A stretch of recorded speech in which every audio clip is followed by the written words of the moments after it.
Thank you. Really just following on from what John was saying, I see this meeting really as an opportunity for us on the Training Working Party to have our thinking further stimulated by your views. I see that I'm on candid camera or something, so I imagine we'll be able to play your views over and over and over again until we feel sufficiently stimulated by them. So, as John says, do speak across as well as this way. However, I thought that I should begin by a brief sort of introductory statement, and it'll probably take about 15 minutes.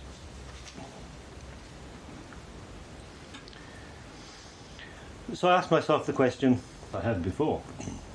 What is the SAP hoping to encourage in its training program, and what do we hope to encompass? And then I answer that by saying, well, I see the objective in terms of trying to set up a dependable and consistent training, but also one in which theories and practice can be questioned and people develop in their own way. And then I was interested in noticing in the International Review of Psychoanalysis in 1985, Ruston was talking about similar sorts of goals, which he called predictability and originality. So I thought I might use those words. He was making a point that he saw these two goals as being somewhat contrary in the demands that they make on an organisation. For example, predictability may well involve a necessity to regulate, standardise and set up rational and logical procedures.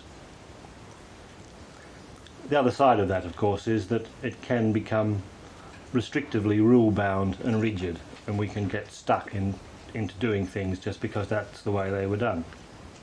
On the other hand, the dangers of institutionalisation can seem like a most desirable safety in the face of originality that has degenerated into the ephemeral and sometimes, in my view, bizarre. So I'm considering a tension between goals of predictability and of originality, and the focus around which I'd like us to think with respect to this tension is our seminars. I've picked the seminars as the strand of the training to think about this tension around, because you'll have been reminded by the circular for this meeting of the kinds of questions that are asked in connection with the seminars, and it does seem that questions about the seminars are the most frequent questions that come the way of the working party. These are questions like, for example, are they the best teaching context for us? Do we really ought to have seminars at all? What else might we do instead? If we have them, how much clinical material should they contain? Is the content of the seminar satisfactory? These are the sort of questions, as I say, that we're looking to discuss and to try and form a view as to how these and the various other strands of the training are best interrelated.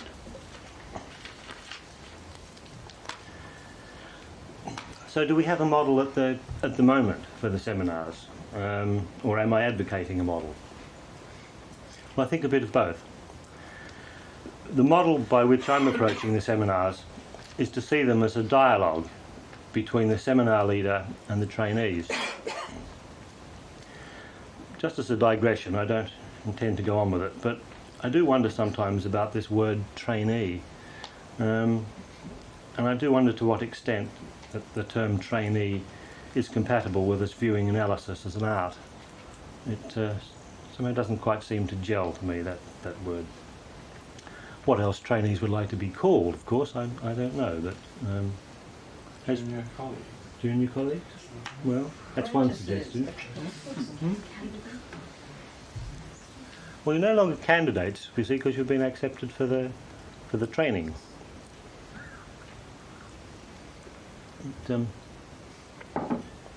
Well, I won't get off onto that at the moment. Well, thank you for your comment, James. So on this dialogue model, learning is the result of an interchange between people that hopefully will foster development and originality. And hence learning is not being thought about as simply the end product of the teaching of the seminar leader.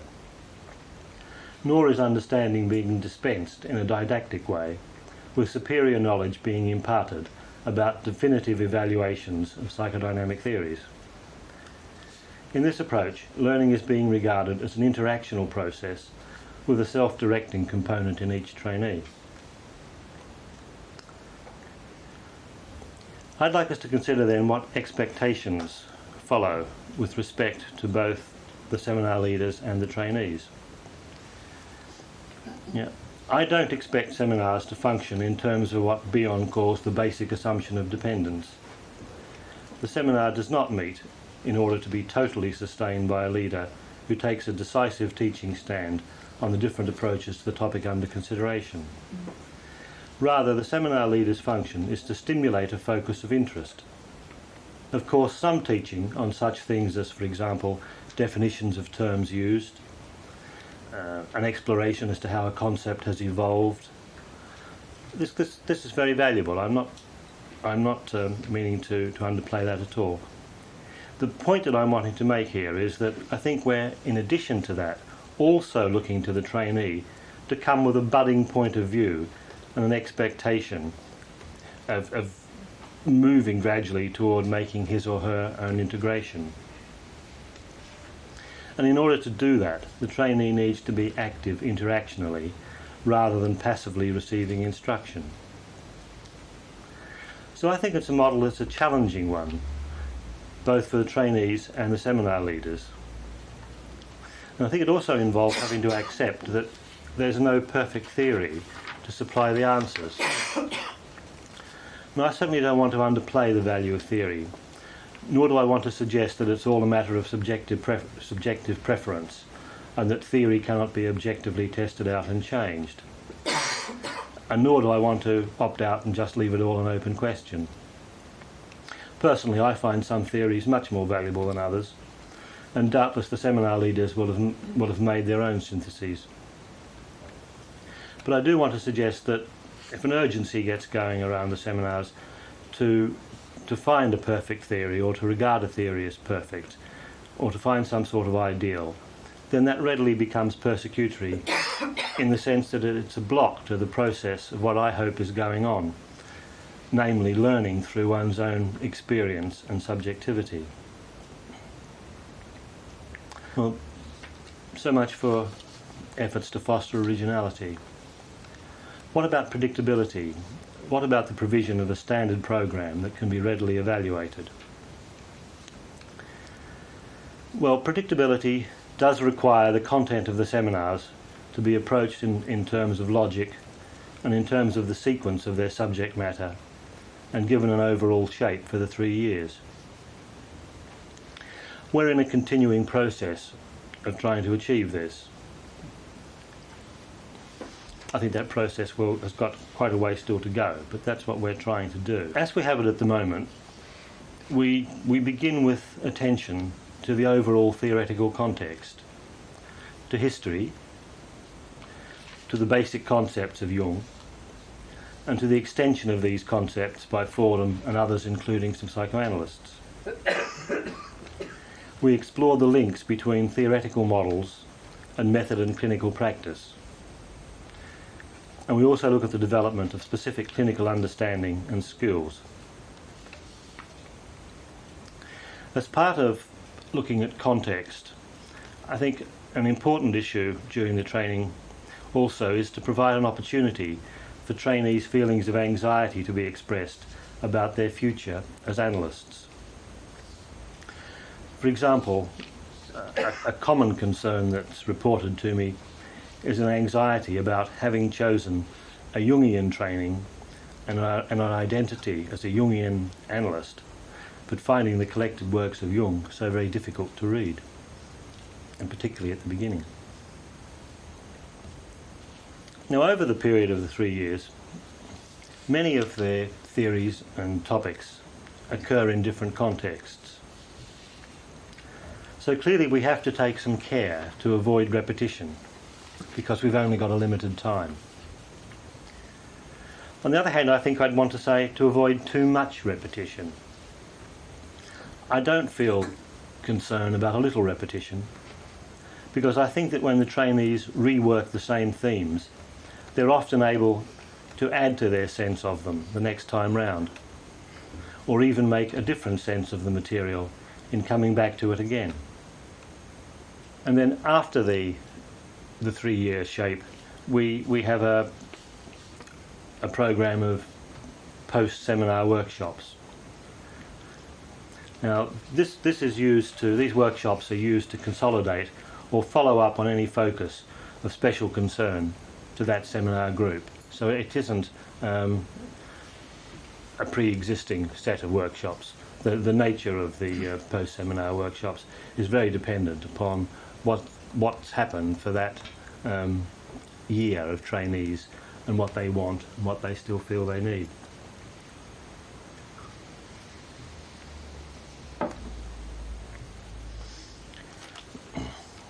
Now, another aspect of predictability is quality control. I don't think that we can say that exists in any strict sense of the term. And I don't think I'd know quite how to go about making it exist in any strict sense of the term. But what we are doing along these lines is that we're holding regular pre-term meetings of seminar leaders. And that's got twofold purpose, really. One is to enable the seminar leaders to meet and to focus on finding out what each other expects to do in their seminar series and what's come before them and what's going to happen after them, and perhaps to share ideas about reading lists and to find out a little bit more about the kind of reading each other are setting. In fact, we're also computerising and hoping to regularly update the reading lists for trainees so that seminar leaders can be aware of the reading that has already been asked of trainees. I think one of our next immediate tasks is to find ways to display these reading lists so that everybody can have really access to an awareness of what's happening in people's reading at any phase in the programme as a whole and where people are at it at a particular point in time. The other purpose of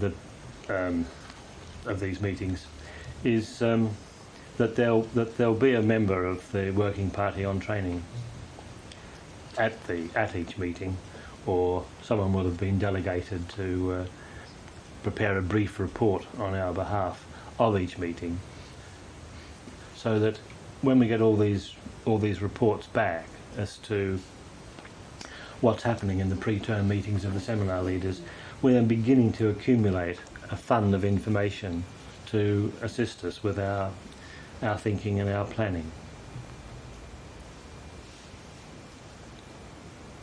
So that's a sort of brief overview, and to try and sum it up, what I'm saying is that I'm trying to balance attention within the training goals, and I'm trying to do this in a number of ways.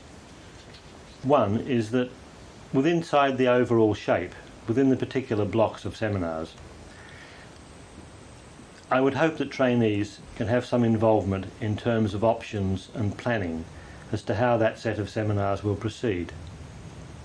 We do obviously need input from the seminar leader, and I certainly think that there's value in set reading to be read beforehand and discussed. But that does not necessarily mean that the total content of the seminar is precisely fixed in advance. It means the seminar leader offering himself or herself as a resource for learning. There's a balance here between trusting in the trainees to make their learning an active process of discovery on the one hand, and valuing that positively, but also not using it as an easy way or an excuse to dump on them entirely the task of integrating all by themselves the various conflicts within analytical psychology as it's practiced. So the first point is something about involving, I think, the trainees in the planning and the choosing options for the seminar series. Secondly, I think we should positively use the idea that people are often more ready to learn when they're having direct experience with a relevant problem at the time. Now obviously we do this in one way by seminars being contemporaneous with analysing training patients, and we seek to time the seminars on method with the phase of beginning with training patients in the second year.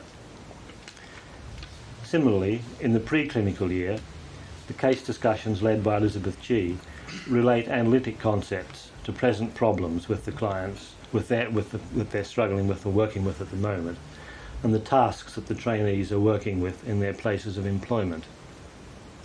I don't know how aware you are about the case discussions in the preclinical year, I mean before people are taking on clinic patients to analyse. This was something that was set up by Nora Moore following a request, I think, from trainees a few years ago now, and it seems to have been valued and it continues on. It's really a place where people can bring the sort of problems that they're struggling with in their work context, and particularly the clients that they're working with, and endeavour to have a bit of a practice at relating analytic concepts to these problems before they actually get into the clinical part of the training. If that's not a very fair or coherent account of those, Elizabeth, I hope you'll elucidate further later. So, second point's about trying to positively use the idea that people are often more ready to learn when they're having the direct experience at the time with the relevant problem. And third is tapping the experiences of the learner. I consider that we can do this in seminars by encouraging trainees to relate their understanding of the seminar to their own cases. Seminar leaders will doubtless use some case illustrations of their own, but it seems just as important that the trainees can bring their own cases and have these related to the seminar leader's viewpoint. So, conclusion. In these introductory remarks, I've tried briefly to sketch what I see as a balance between a focus on defining content and standards on the one hand, and facilitating learning as a process of self-directed discovery by the trainee. That could be one track along which the discussion this evening could proceed if you want. Perhaps some wider questions might address your views about whether the present approach gives too much or too little influence to those people who offer themselves as seminar leaders. Or again, another wider question, you might wonder whether our training has a sufficiently clear identity, particularly if, as I think is probably the case at present, it is the shifting outcome of the dialogue between the particular year group of trainees and the seminar leaders they encounter that year, where both the trainees themselves are that year and where the seminar leaders themselves are that year. And both of those things, of course, may well shift in a different year. I think that's enough for me. Shall we chat so we have time to think?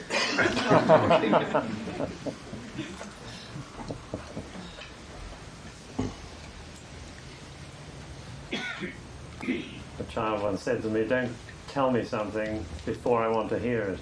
And I think that often applies within the training.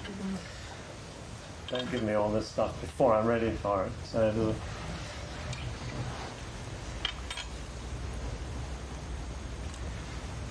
I think we should have an open mind as to how we proceed, whether it's through personal experiences or a more philosophical point of view. I'm sure there'll be room for both.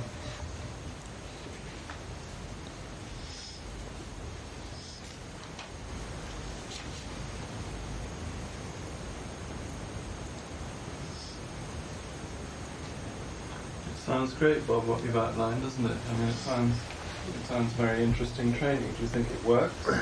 Well, there's always a but when things sound great, don't there? Yeah, What's the feedback you get from the trainees about this, though, about whether or not really what these are, what you could almost call your ideals are, how they convert into the practice of the training groups, since you've been in charge of the training? Well, I'm happy to get some more feedback tonight. I mean, if you think that sounds like pie in the sky, then please do say so. What's the feedback you've had so far? Well, people seem fairly happy. I mean, that's a provocative statement, so I hesitate to make it. But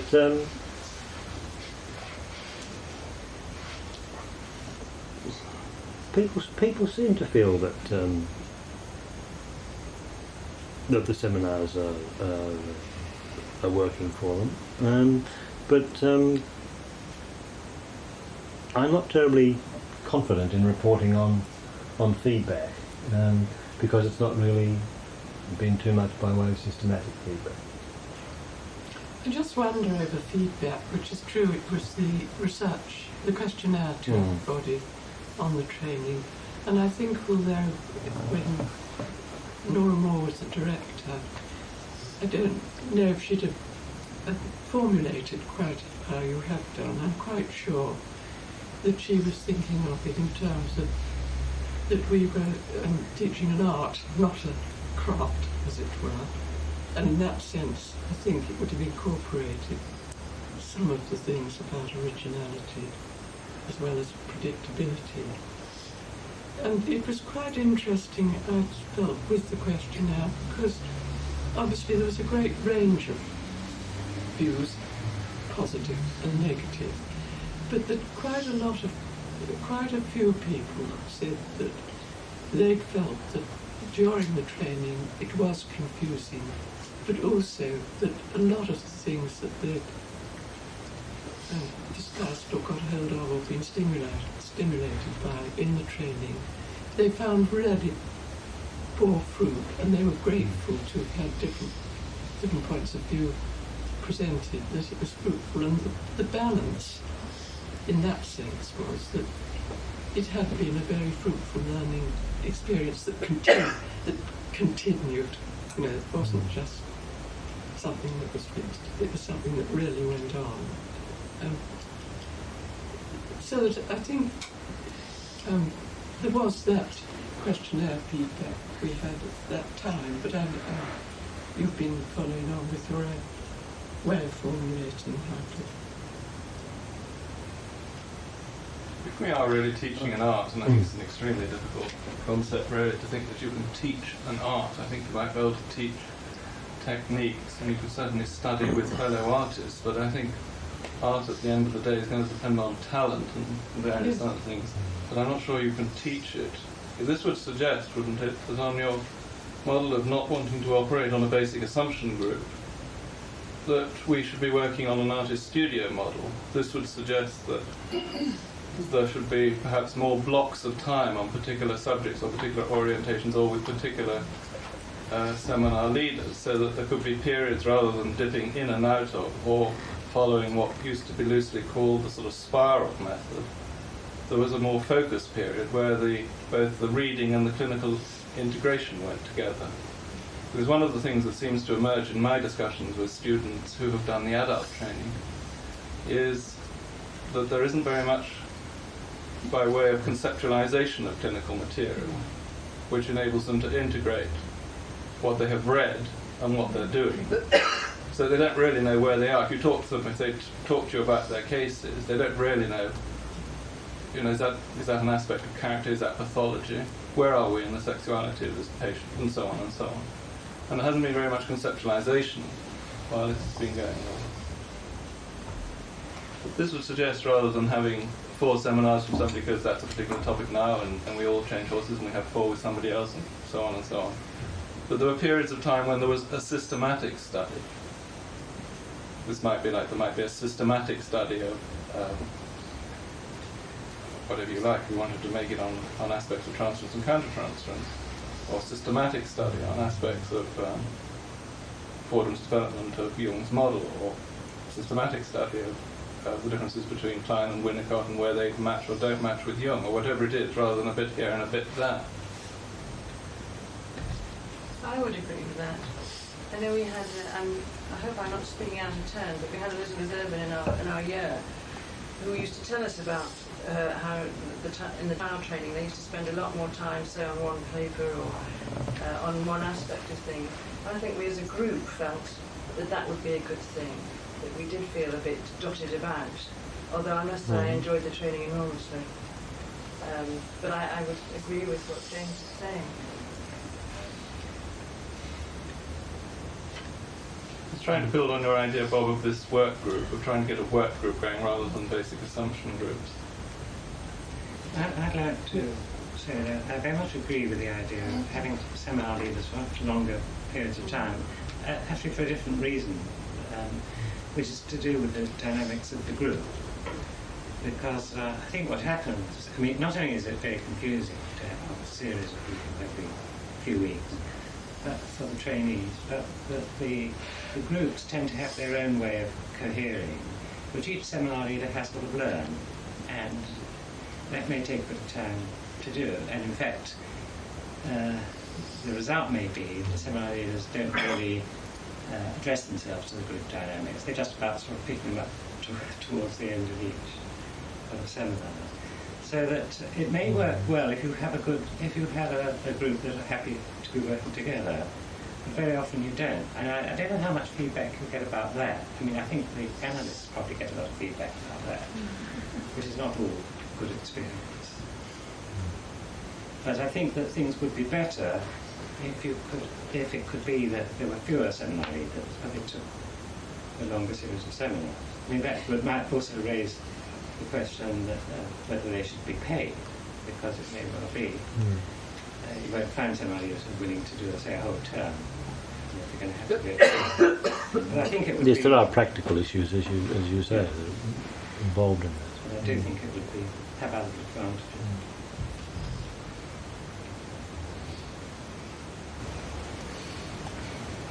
Did other people experience it as being dotted about? Well, I'd only be speaking after 2 terms as a first-year trainee, but I don't agree with what Dr. Lincoln says. I'd like to throw the words rhythm and consistency alongside predictability, because you not only have to adapt to the different seminar leaders, and I think it's very much the case that the seminar leaders don't have a chance to get all the group dynamics, but also the scheduling. I mean, we've just had the experience of missing 5 Thursdays out of 10, for instance, and you can't get a rhythm going in terms of Tuesday, Thursday, quite apart from getting used to the seminar leader and their own particular characteristics. And also the differences in orientation of the seminar leaders in terms of what they're expecting from the group. It takes a while to settle. And if you've only got 2 or 3 seminars, that's hard as well. And again, as Dr. Zinkins says, you finish feeling you've got a good starting point. You mean the group of trainees has to get used to the seminar leader as much as the seminar leader has to get used to the group of trainees? Especially in the first year, I think, again, when you're getting used to each other in the group as well.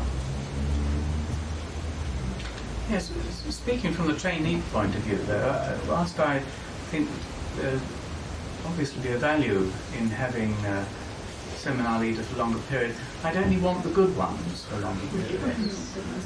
Well, the group will agree about that, would it? Good ones in that, yeah. You?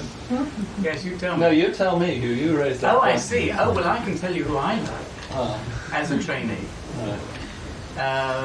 And if it was based on what the trainees felt, I'd be all for it.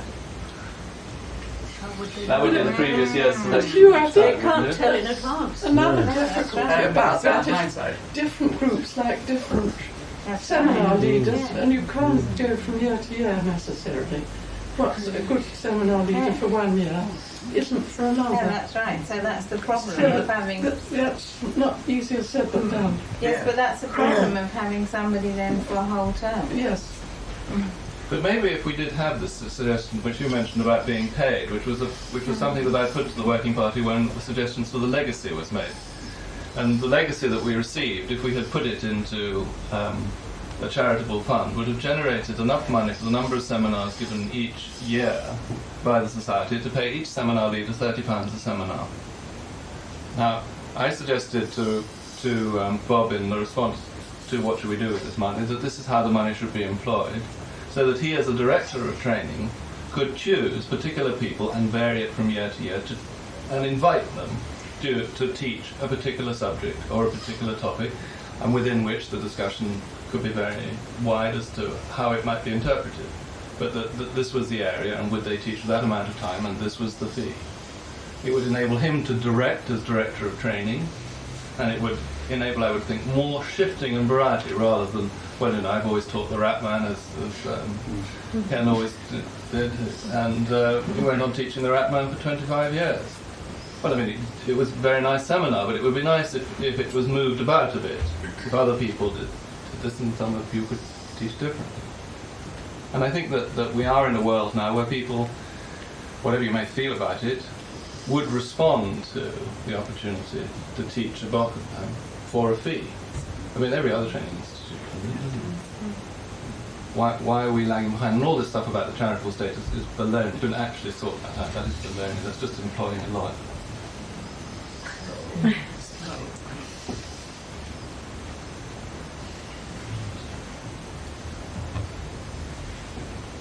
Did you get an answer?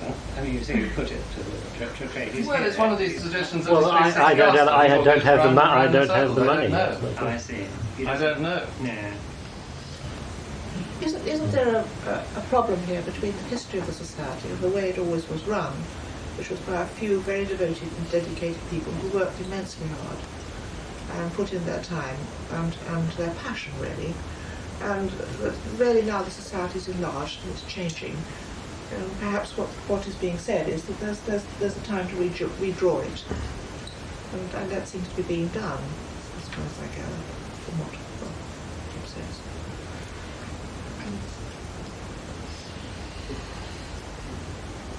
Well, we're thinking. I wouldn't say that we've kind of evolved firm plans. There seems to be a sort of divide between the notion and the experience, the practice of teaching and learning.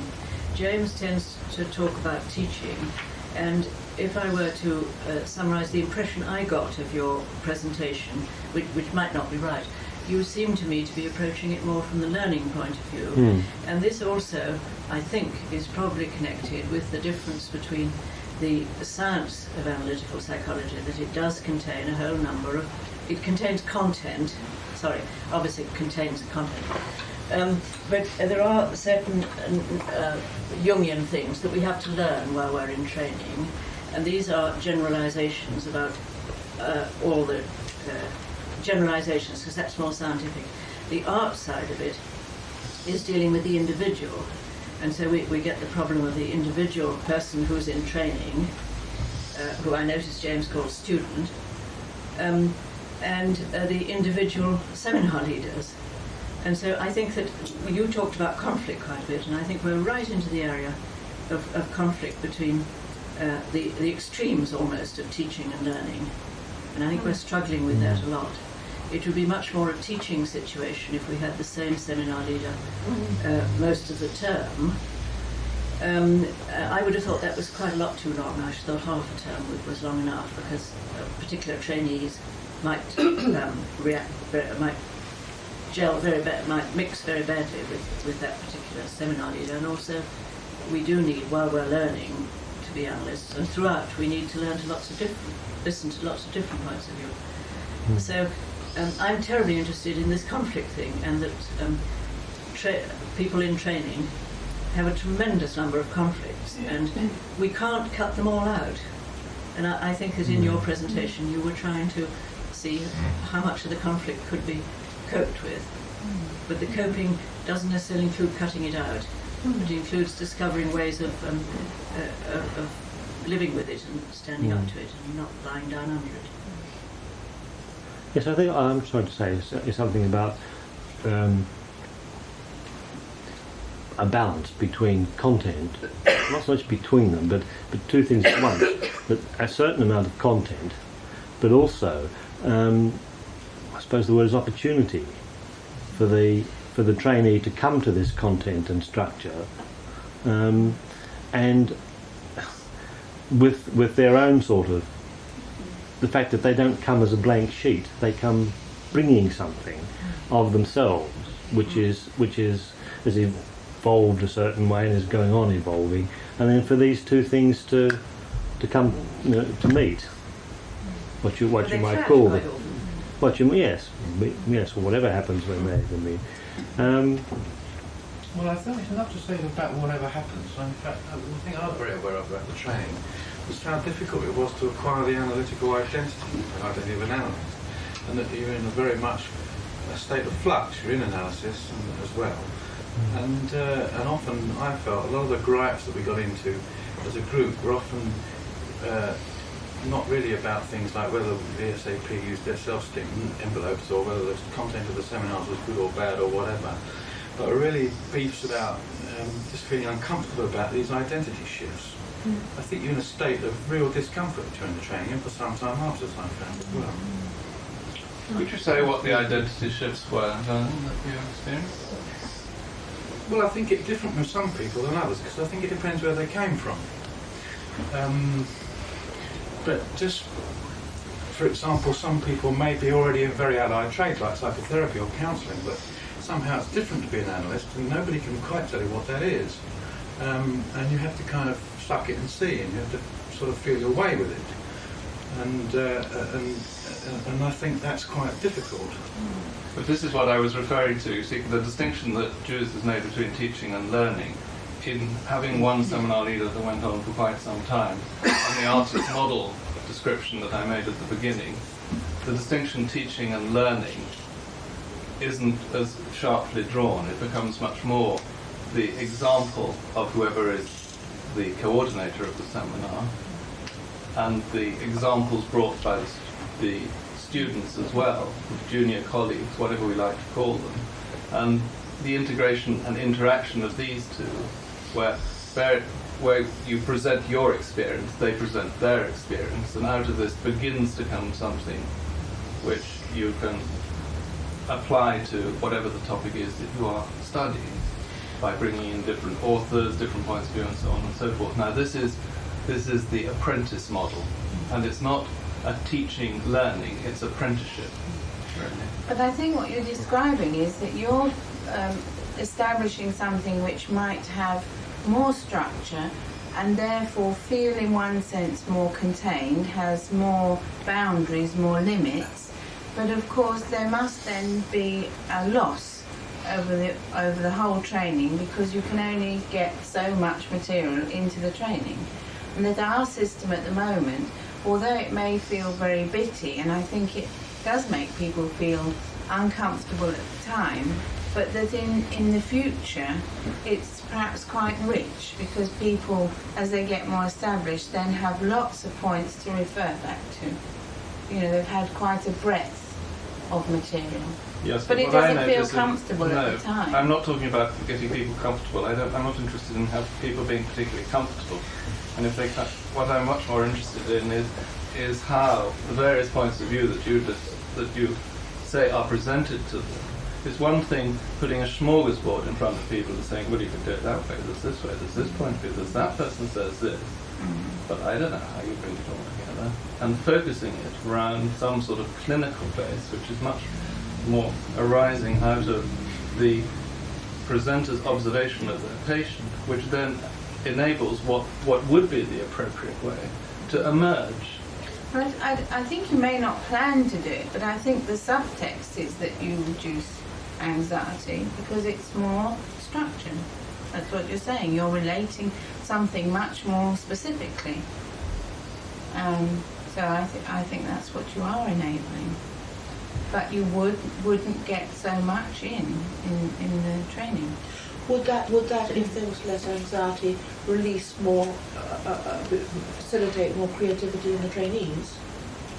Possibility. Just, I suppose the anxiety, it depends on this. I'm saying everybody's in analysis, and what you're meeting in some topics or areas may be anxiety-provoking in itself, because that's where you are in your analysis, or not, or haven't realised. So, I think if we're talking about anxiety, we've got to think about the very special quality of our training, or whatever word we use for it, because our trainees are much more personally involved. in the because of their analysis in the topics that we're often talking about in the seminars. And in that sense, I thought Bob's learning was a very important aspect, because people then can relate it. And after all, the training is three prongs. It's analysis, seminars, which we will be covering, and supervision. And how those, and I think it is important to remember those three strands and not discuss the seminars entirely on their own, although we do need to consider how they can work better. But the importance about integrating what one's learning so one can use it in a real way from one's own gut sense with patience, as distinct from getting the structure, the ideas, and using the ideas of one's patients. So to me, that is very important, as you were saying, because of how one gets hold of and integrates the seminar content with supervision and with analysis. And with the ongoing two supervisors that are part of the training. And I was still thinking about the question of how many seminar leaders, and it seems that what James and Louis say is sort of echoed around a bit in, if I may borrow your dotting about phrase, which I think we really need to take some notice of.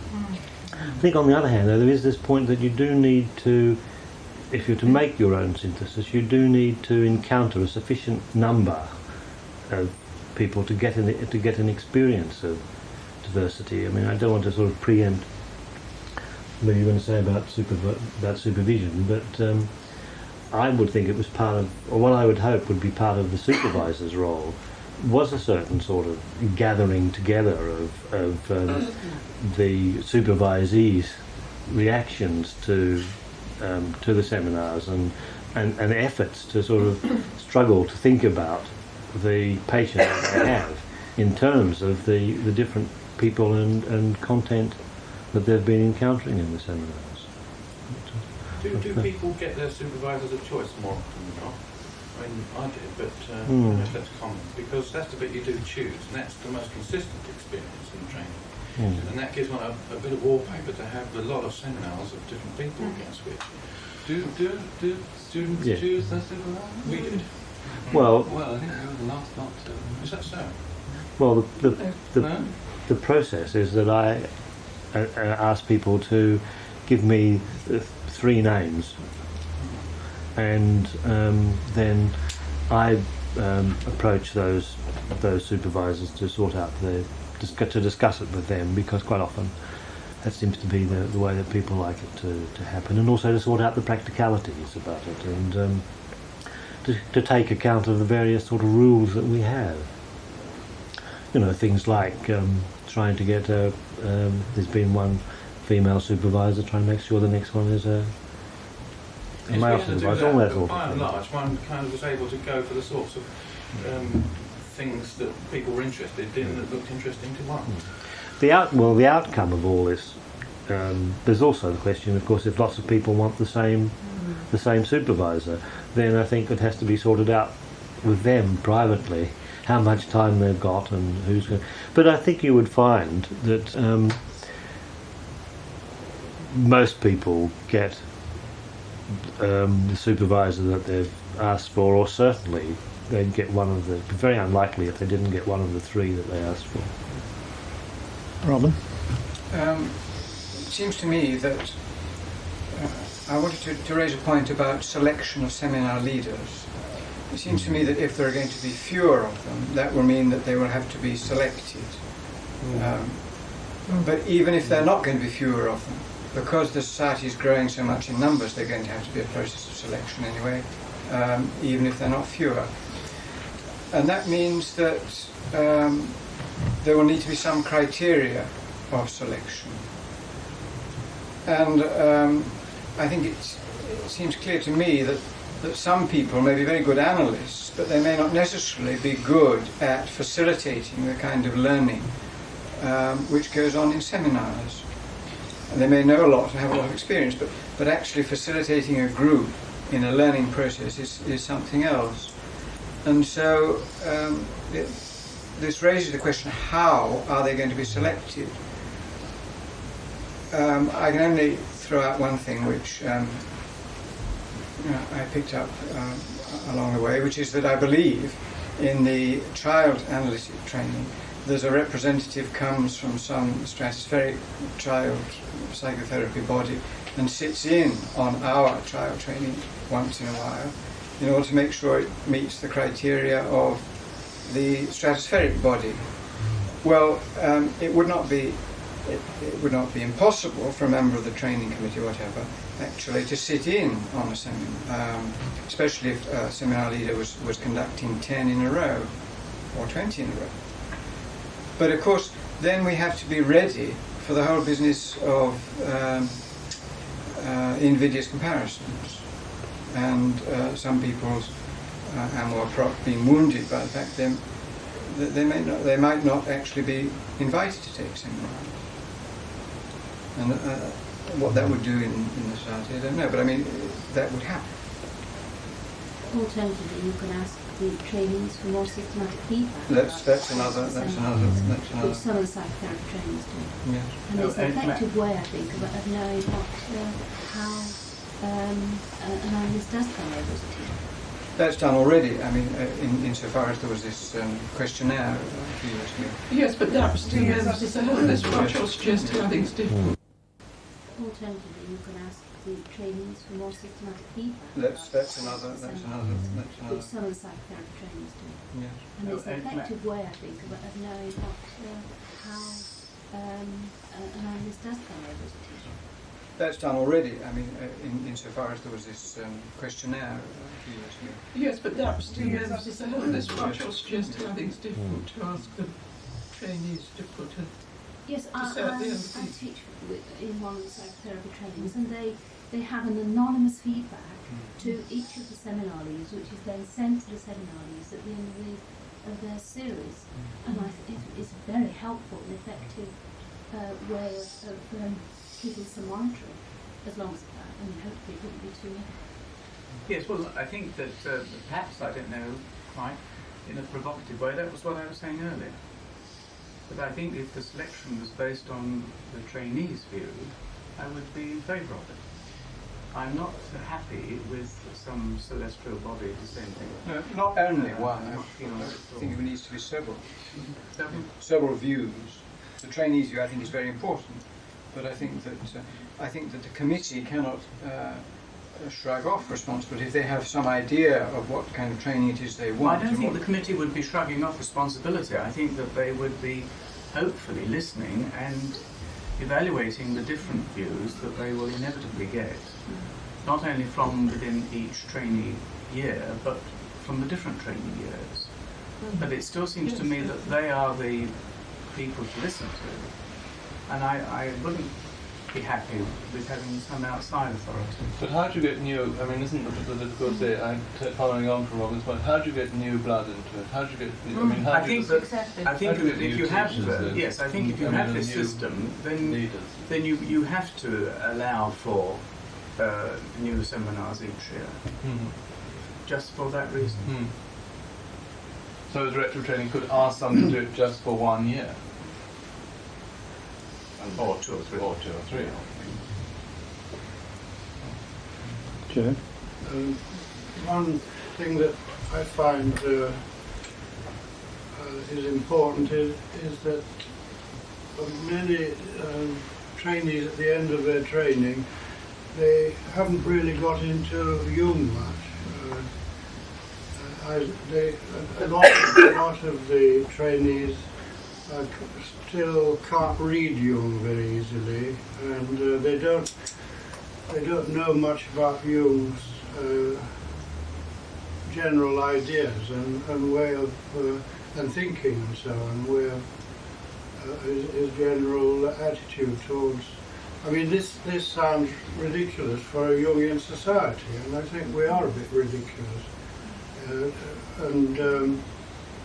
I think, I mean, James was talking about teaching people about Winnicott and Fordham's, the way they differ from Jung, but we don't really have any grounding in Jung that's enough, and that isn't very bitty.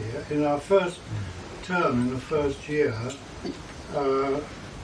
we have 2 or 3 seminars mainly about Jung, but it's not sufficient to get people immersed in Jung and able to feel the way that Jung feels about things. I mean, you need a long period of immersion before you can get really into a writer like Jung, and the same would apply to Winnicott or Klein. And our bittiness is because that period of immersion is never, with any one approach and with any one way of looking at things, we switch from one thing to another before we've really got into any one thing.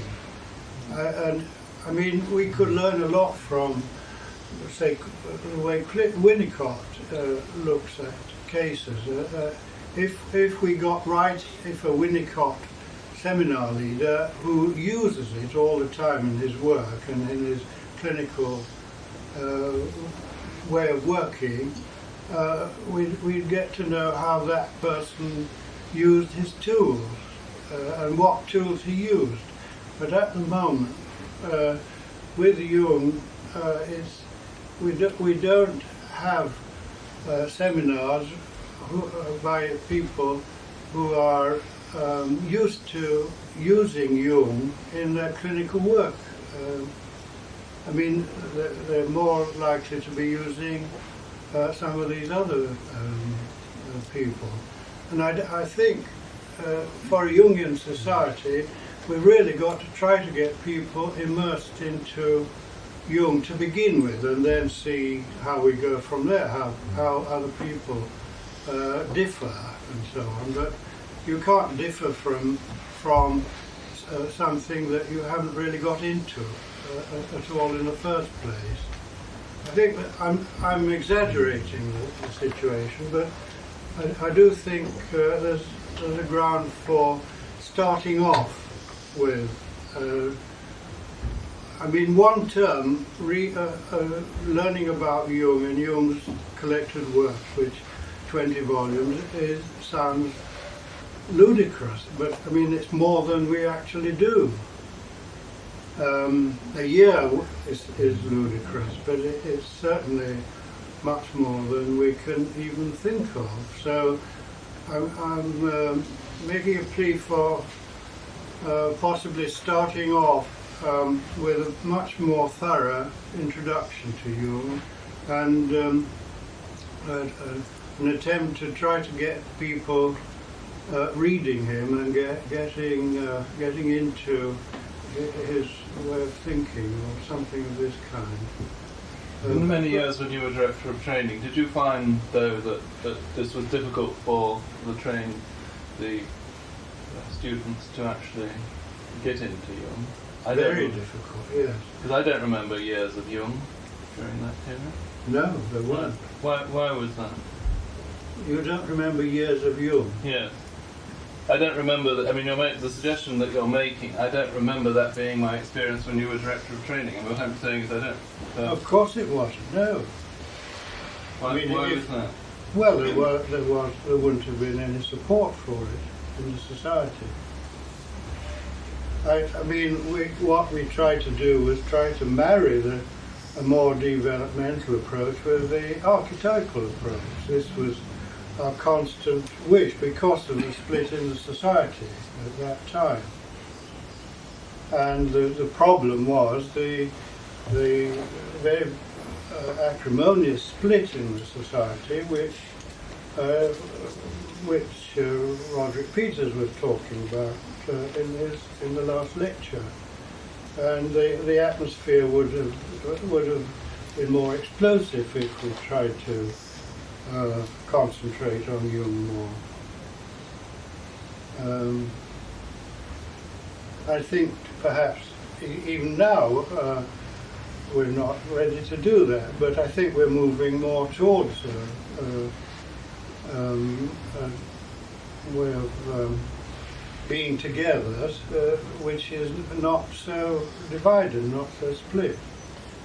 Joe, how would you describe the Jungian analytic attitude? Could you open that up a bit? I mean, I understand the point you're making. I'm interested to know how you would define it a little. Well, how would you define it? How would we all define it? I don't want to stick my neck out at the moment and say how I would define Jung. I mean, we're all Jungians after all, and if I say Jung meant this or Jung said that, it seems to me that we'd just dissolve into arguments about what Jung said and what Jung taught, and so we all have our different views on this. Do you have reflections, though, on why you made a statement which was really quite a controversial statement, that you didn't feel that the people involved in the training were using Jung in their practices? Yes, I think that's quite strong stuff, isn't it? What do you have a view on why that is, and could you say more about that? Well, it's because we don't do what you suggested we ought to do, and that is use Jung and these other authors very much more in an integrated way in our approach to patients and in talking about the actual clinical cases, and of using Jung's concepts and so on in order to conceptualize the clinical material. And I would agree with that point very much, and I think it applies to Jung just as much as it applies to others. There certainly came up in the day conference, that recent one, where I gave a paper on the animal and the animus, because when we met together as a sort of staff group, and a certain amount of anxiety about handling the group, we were reflecting on how much we had actually done in our training on the animal and the animus, and I think people said they'd done about 2 seminars, I think with Joe, at the very beginning, when they were just discussing the archetypes in general. I mean, I think that is actually a pretty central concept, and a very complicated and difficult one. I mean, I had to do quite a bit of reading myself to do it. I think Joe does have a point. Can I just say something about Could I pick up what Joe said about immersion? And I wondered if you felt that the immersion could be in Jung, could be had in the analysis. There's a lot of people of my vintage who were caught up in the split in the society, say about 25 years ago, were very divided about where they stood in relationship with Jung, especially in the following years, when of course the study of the psychoanalyst was far more prevalent after the split.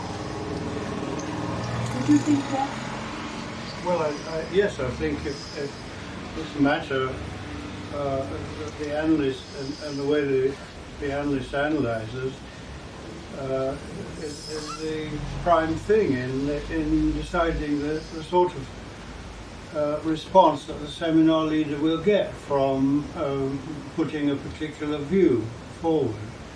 I think trainees reflect their own analysts in their basic attitudes and reactions to what's being taught. And when people in the second and third year say they don't use the concept of archetypes, and they can't give really any clinical examples of the way archetypes might be used in clinical practice and this sort of thing. Nobody expects the analyst to talk about archetypes particularly or use these terms, but they are reflecting what sort of experience they've had in their own analysis. Yes, I'd like to support Joe on this, because I think it's not enough for the analyst myself I mean, I remember my supervisor telling me that if I understood what was going on with my patient, then I'd know what to say. And it seems to me that if we don't have a thorough understanding of Jung, then I can't see that we will use it in the analysis. And I'm not convinced that we have a thorough understanding as a result of our training. The only thing I would take issue with, Joe, is that I would like to do it the other way round.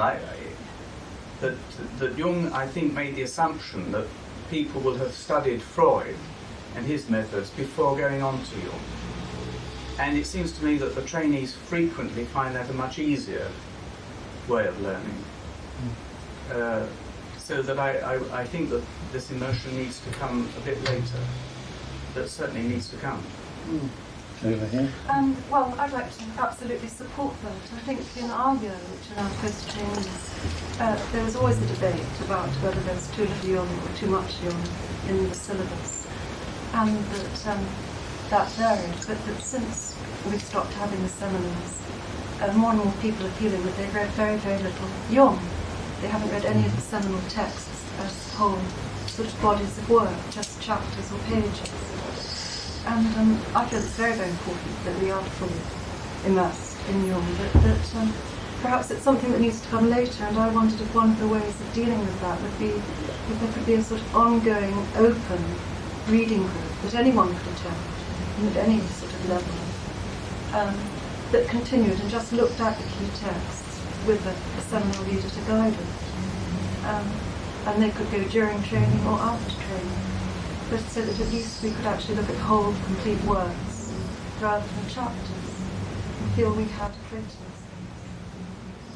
Yes, I think your point about chapters is important one. I mean, I take Joe's point about being immersed in something before you have a reaction to it.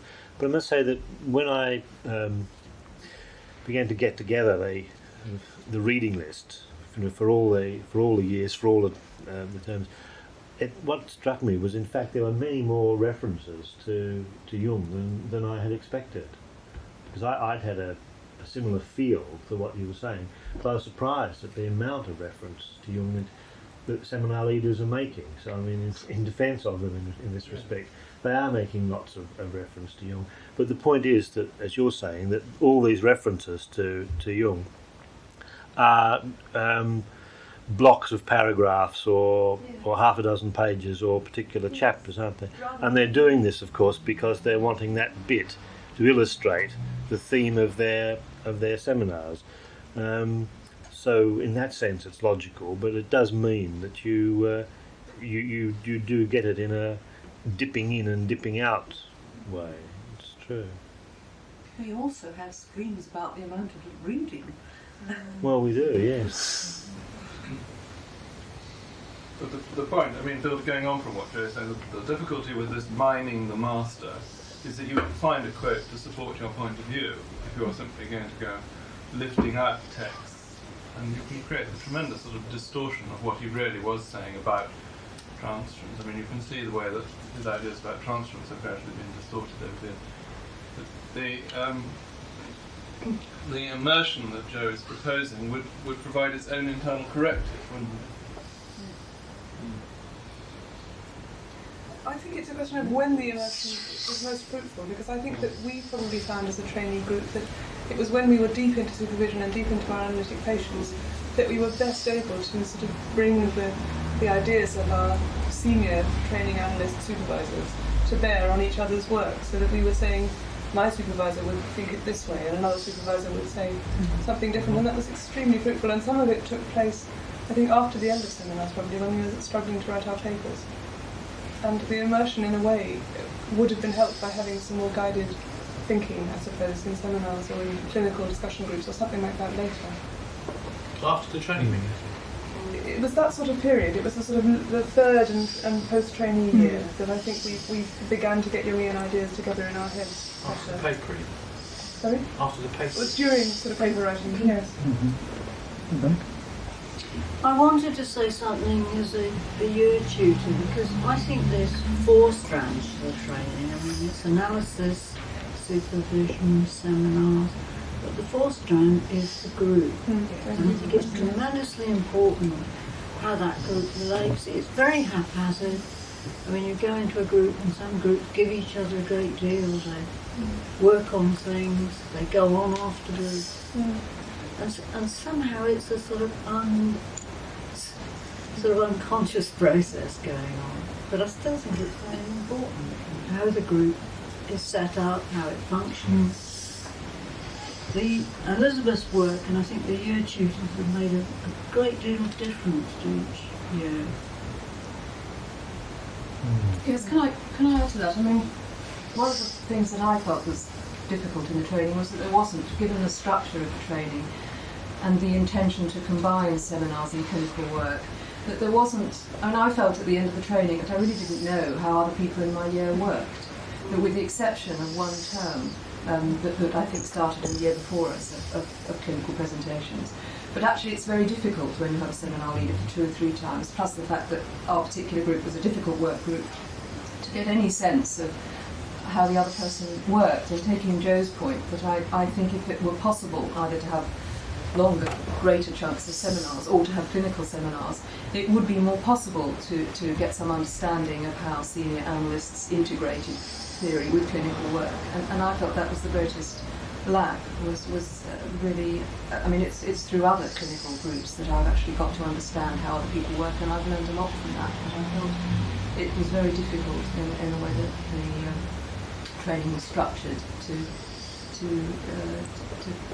to integrate theory and clinical work. I mean, in your supervision, yes, but not as a group, and I felt that was sad about that.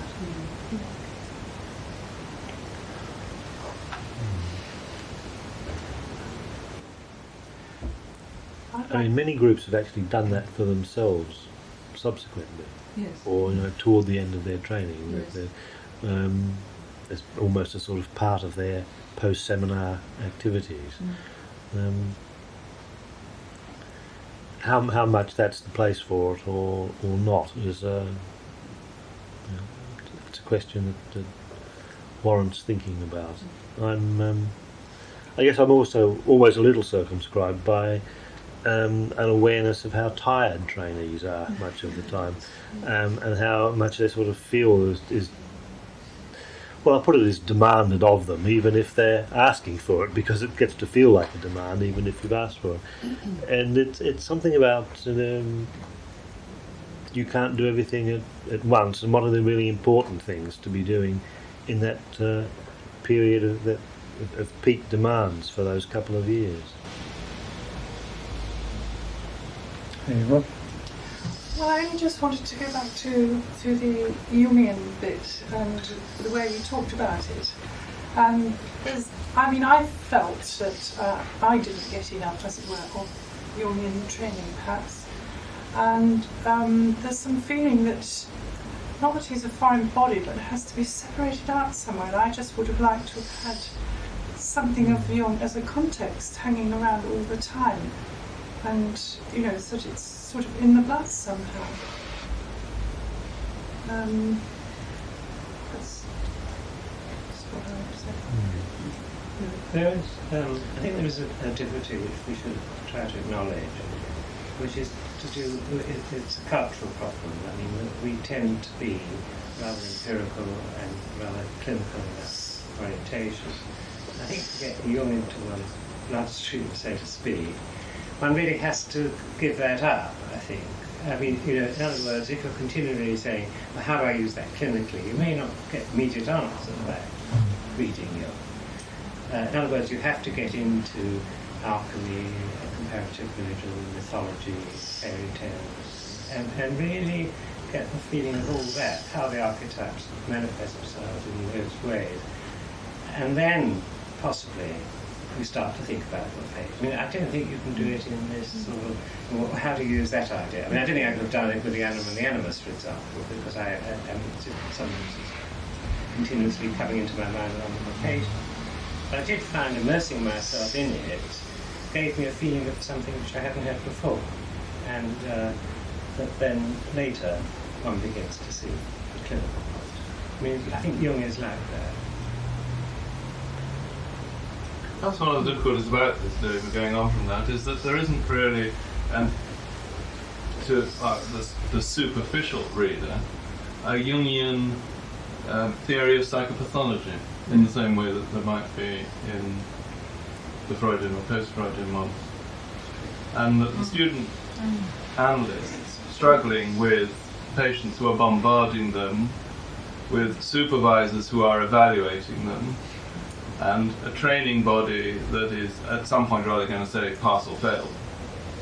And they're analysing in the most extraordinary circumstances, find it very difficult to reach for their Jung of an evening when they're full of a difficult patient for a little guidance. I think that's right. But they might reach for a little Rosenfeld if they've got a particularly difficult one, or whatever, something else. But isn't that very hardness that you're talking about absolutely the essence of your really, in a sense? But how do you get it into the training? Well, this is what I mean about the foreign body too. That it seems to be something that's thought of so separately. But how do we And yet get there are so many connections that can be made. But how do we get this back into the training? Well, have we had it in our analysis? But it isn't quite as polarised as you're putting it, Louis, is it? I mean, I hear what you're saying, and I agree to a considerable extent, but I don't really feel that, you know, you can't use it and then later you can, you know, when you've suspended your more empirical bit for a while. It seems to me to be more that, personally feeling that it's a gradual process. You know, that at first you read and you can use, and then gradually you find that you can use more and more, and some of the bits that you were using you can use differently or more usefully. I don't quite like the, you know, before and after sort of way of putting it. No, I think what I was trying to get at, I think what James was bringing up perhaps too, that there is a lot of pressure from people when they're just starting. They want to know how you actually work with the patient, and what you say to the patient, and so I think Jung requires a different attitude of mind, really.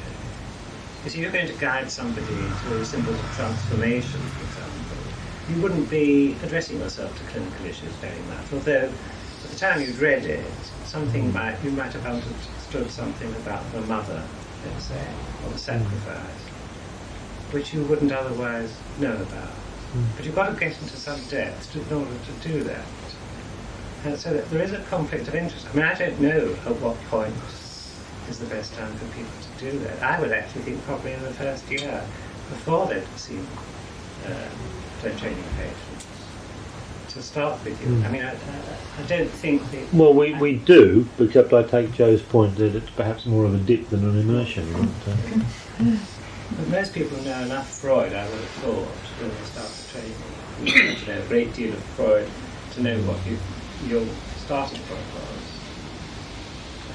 And then you could get on to the other people later, I would have thought. But that was just... I think you're from a generation then, Louis, that assumes people read, you know. I don't think people come knowing a lot of Freud.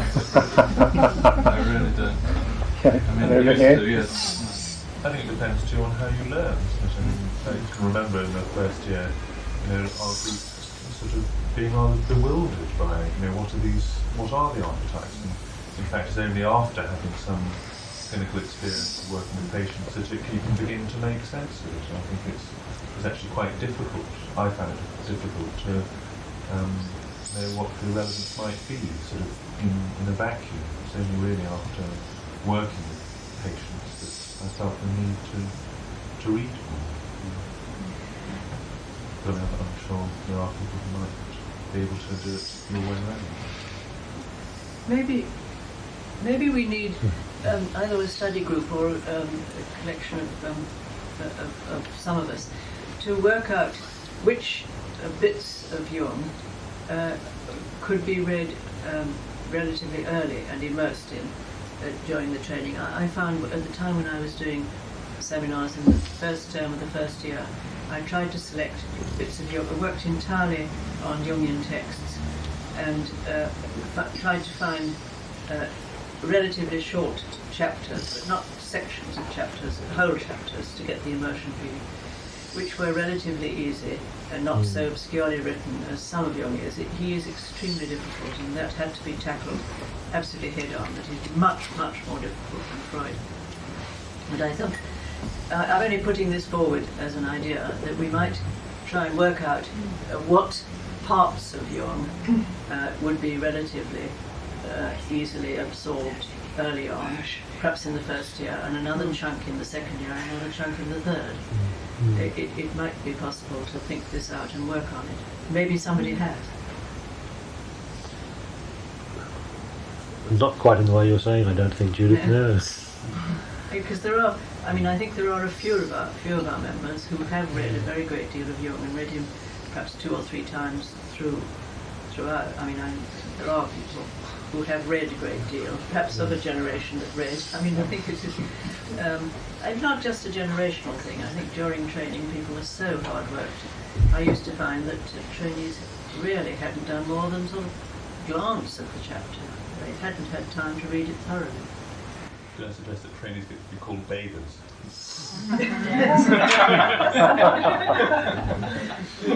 They couldn't give them solids until about the 3rd or 4th month. Babies.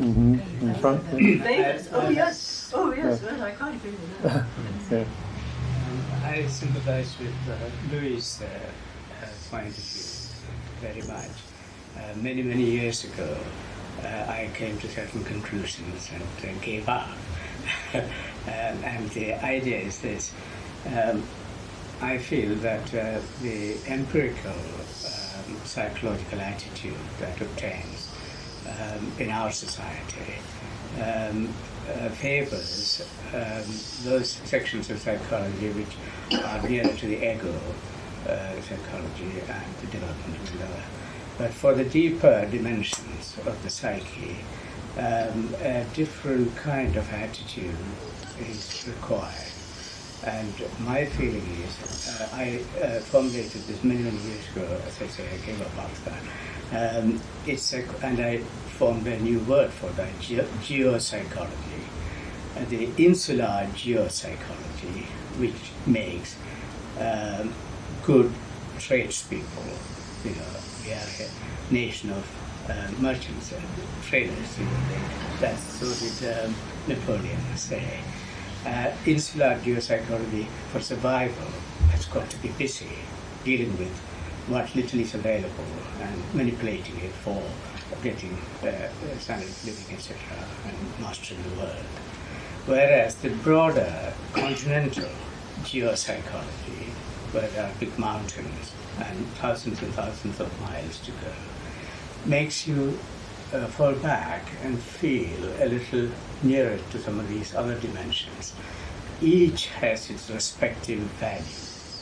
And my own approach for myself and for my philosophy has been one of learning each of them separately rather than try to translate what comes from one of them into terms of the other. And if you cannot translate, then to dismiss it.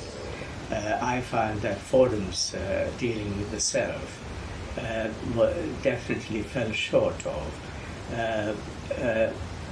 learning it anew from a broader geopsychology, trying to translate that into the insular geopsychology. And that is the cause of this. But I feel there is no problem here if we can learn some of these things anew rather than by translating it into the other. It's like if you want to learn English, there's no point in learning it simply in terms of another language. If you want to learn Japanese, learn Japanese. But of course, make use of what you know in the previous language. It has got to be learned separately and experienced and integrated. It is a geopsychological problem which is a broader thing than just a surface teaching issue. And if we can have the attitude of taking the two in separately, giving ourselves, sort of surrendering ourselves to it, then we are likely to have some success. But it is such a difficult task. I do that in my work and in my own the development of theory, but I gave up because the people were trying to translate it back into old ways, and I was not receiving any response. But I am developing it now further in my own way. Can I return to this question about identity? Because I'm wondering now about how much it has to do with the identity of the society itself. I heard Joe talking about that we're all Jungians, and I'm wondering whether we're analytical psychologists, and whether that ties us to Jung any more than being a physicist ties you to Newton. Or is that heresy? It was the idea behind the original title of the society. But are we bound? That Jung was the only Jungian, that we were analytical psychologists. Yes. Yeah. Oh, I see. Well, Jung was reported to say, I'm so glad I'm Jung and not a Jungian. All right for him.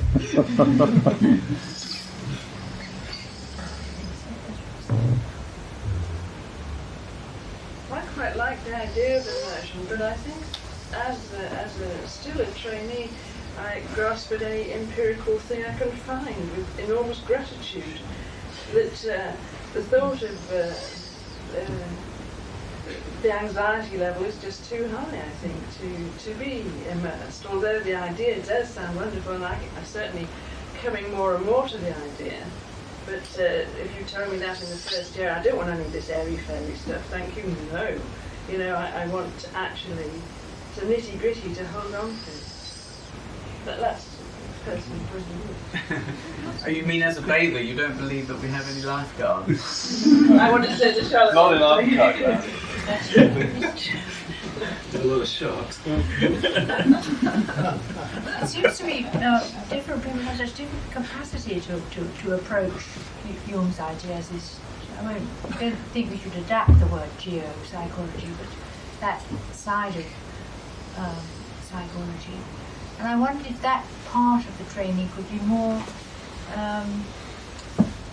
free. I mean, not stuck to a timetable, so there were courses in it, so to speak, going on, which people could go to or not go to, according to whether they thought they'd reached that point. Because in any case, all the trainees have a vastly different experience amongst them, and it is very Procrustean bed to fit them all into the same system, I think. Yes. And maybe one wastes a lot of effort trying to do it. If there was some way of making it more flexible, even in the same year, I think that would be better.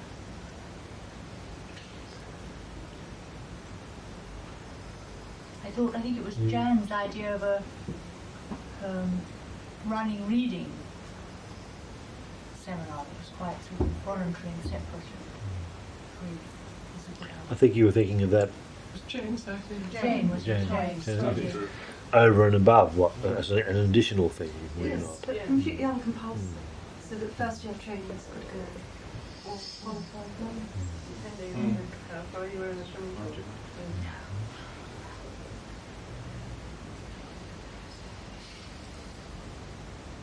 So, Bob, how are you going to incorporate all Well, I was feeling grateful for the tape recorder, actually.